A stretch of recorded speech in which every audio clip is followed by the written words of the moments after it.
It's a Tuesday morning in 1974. The street is still dark. A kid, maybe 12 years old, is crouched on the front porch in the cold, folding newspapers into tight thirds and rubber banding them before cramming them into canvas bags that hang off each handlebar of a Schwinn. He's doing this from memory, working fast. He knows exactly which houses want the paper on the porch, which ones want it inside the screen door, and which one has a dog that will charge the fence if he comes too close. He's not doing this for his parents.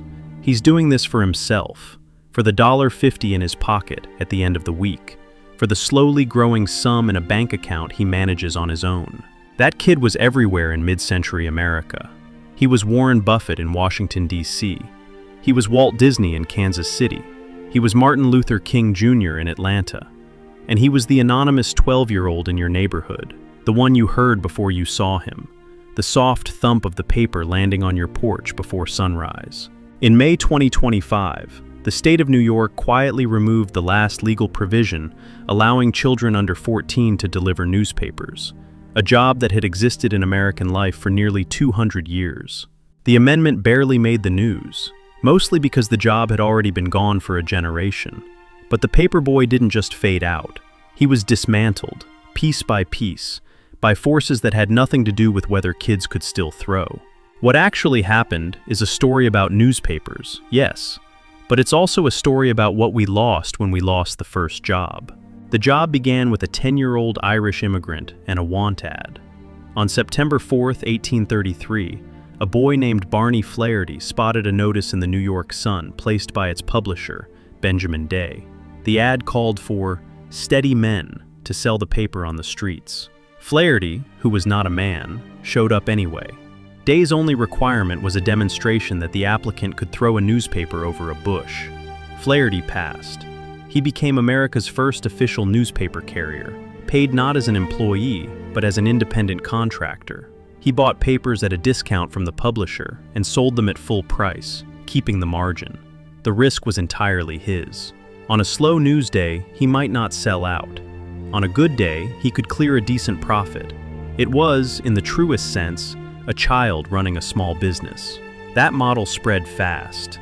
By the late 1800s, thousands of newsboys worked the streets of every major American city.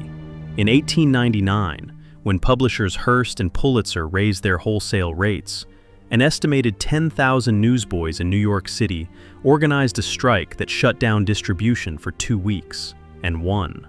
Children who could barely read the papers they were selling understood, collectively, how to negotiate with some of the most powerful men in the country. By the mid-20th century, the street corner newsboy had evolved into the suburban paperboy, a more stable, route-based figure who delivered to fixed addresses on a fixed schedule. This was the golden era. Daily newspaper circulation climbed steadily through the post-war decades, peaking at 63.3 million weekday copies in 1984. At that moment, nearly every house in a developed American suburb subscribed to a newspaper. Every subscription needed a carrier. At their peak, an estimated 1.5 million young Americans held paper routes. The route was not just a job, it was a territory. A paperboy knew his customers by name, by habit, by the sound of a door that needed oiling. He knew which family left early, which widow kept her porch light on, which household forgot to leave the payment envelope and needed a knock. He showed up on Christmas morning. He delivered through snow that came past his knees. Collecting payment, going door to door at the end of each month with a small receipt book, was dreaded and essential, the part where negotiation happened in real time, between a 12-year-old and an adult who owed him money. It taught something no classroom replicated, what it felt like to be owed something, and to have to go get it yourself. The Newspaper Carrier Hall of Fame, established in 1960, counts among its inductees Warren Buffett, Walt Disney, Martin Luther King Jr., Jackie Robinson, and Harry Truman. It is, without anyone meaning it to be, an accidental monument to a version of childhood that no longer exists. Something was already ending before anyone thought to mark it. At the height of the paper route era, roughly 1950 through the early 1980s, the job had a structure that was almost liturgical. The papers arrived bundled at a drop point before dawn. You counted them, folded them, loaded them, and moved. The route had its own topography, which shortcuts through yards the neighbors tolerated, which sidewalks heaved in winter, where the ice collected in the dark. You did it alone. No parents supervised. No app tracked your location.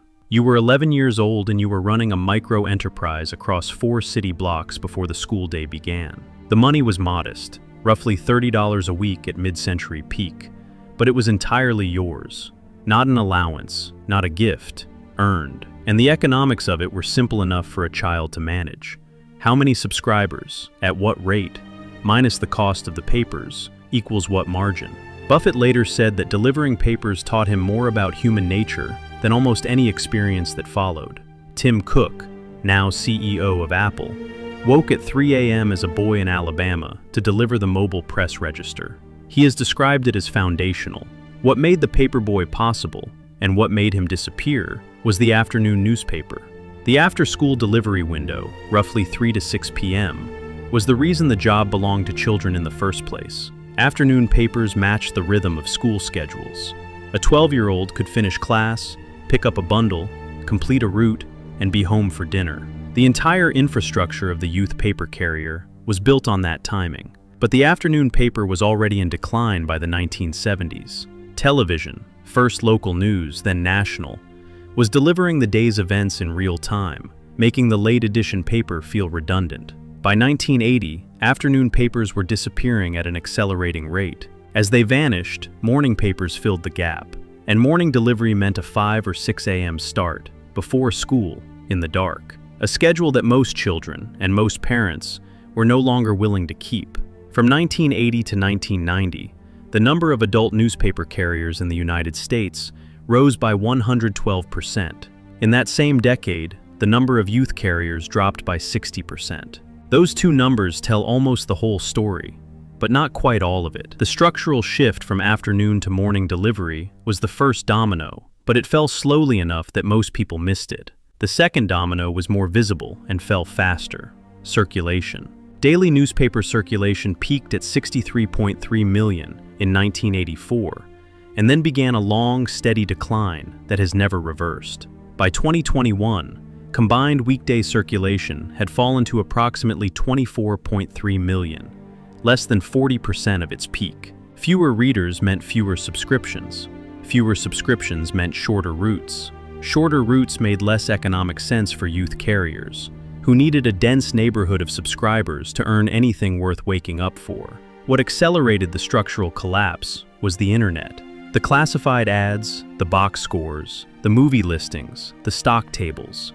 Every ancillary section of the newspaper that gave people a daily reason to open it was one by one migrated online and made available for free.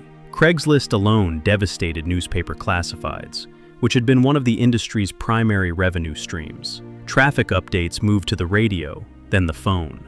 Weather moved to apps. Sports moved to cable, then to every device in the house. The newspaper no longer had exclusive custody of any single category of daily information. It became one option among dozens, and increasingly the slowest option of all. Since 2004, approximately 2,100 local newspapers have closed across the United States. The communities they served became what researchers call news deserts, places with no local reporting at all. In those communities, there is no paper to deliver. The final and irreversible force was the economics of delivery itself. As subscription density fell and routes became more geographically scattered, the job stopped making sense for a child on a bicycle and could only be done efficiently by an adult in a car. Newspapers that survived shifted to vehicle delivery, pre-dawn, with adult contractors. The Fair Labor Standards Act had always included a specific carve-out allowing children of any age to deliver newspapers,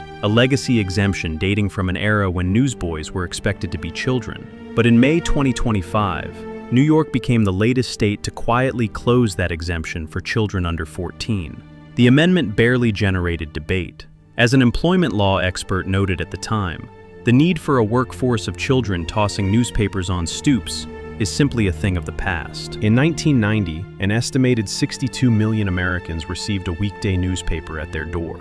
By 2022, that number had fallen below 21 million, and most of those were delivered by adults in cars, before the neighborhood was awake. the last Paperboy didn't have a last day. The job didn't end with a headline. It dissolved into statistics, one canceled subscription at a time, until the kid on the bicycle became something you had to explain to a person under 30. The Paperboy didn't disappear because children became lazy, or because parents became overprotective, though both of those things also happened. He disappeared because the thing he was delivering stopped being the way most people got their news. The route, the bicycle, the pre-dawn start, the collections, the pocket money, all of it was downstream of one simple fact, that a daily printed newspaper was the only way to know what had happened yesterday. The moment that stopped being true, the Paperboy's reason for existing stopped being true too. What is harder to replace is what the job was teaching while it was happening. Not discipline in the abstract, but the specific experience of managing a real obligation, alone, in the dark, in all weather, with real financial stakes. Children of any age can deliver newspapers, the law still says in most states. There just aren't enough newspapers left to deliver. The paper route was never really about the paper. It was about being trusted with something before you were technically old enough to be trusted with anything, and discovering that you could handle it. That particular version of trust, extended to a 12-year-old in the pre-dawn dark, has no clean replacement in the modern economy. The jobs that remain for teenagers are better supervised, better regulated, and, in almost every measurable sense, less formative. If you had a paper route, tell us in the comments. What city, what paper, what year? And what was the hardest part? The weather, the dog, or getting paid? If you found this useful, please leave a like. It helps more people find the channel. Subscribe for more videos like this one.